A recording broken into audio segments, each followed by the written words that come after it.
নমস্কার, আমি জ্যোতিষ সম্রাট শ্রী অর্ণব কুমার।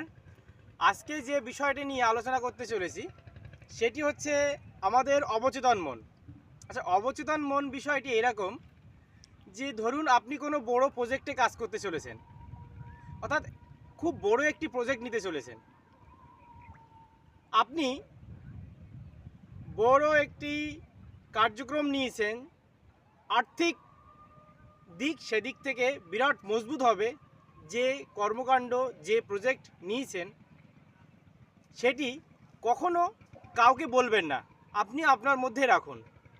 কারণ যখন আপনি বিষয়টাকে সকলের সামনে বলে ফেলবেন, তখন আপনার অবচেতন মন, যেটা আপনাকে বারবার পুশ করতো যে আপনি এগিয়ে চলুন এবং আপনার সেই বড় প্রজেক্ট, আপনার সেই বড় কর্মকাণ্ডকে আপনি সঠিক স্তরে নিয়ে যান, সেটি আস্তে আস্তে সে বলা আপনার ভেতরের যে প্রচেষ্টা শক্তিকে এগিয়ে নিয়ে যাওয়ার জন্য সেটা বন্ধ হয়ে যাবে।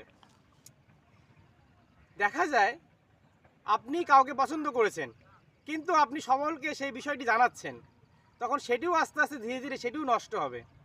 আপনার কোনো ভালো শিক্ষা লাভ করতে চলেছেন, যে শিক্ষা সকলকে বলা ঠিক না, অর্থাৎ কর্মমুখী শিক্ষা, যেটি আপনি আগে শেখার জন্য প্রয়াস করুন, এগিয়ে যান, তারপর অন্যকে জানান।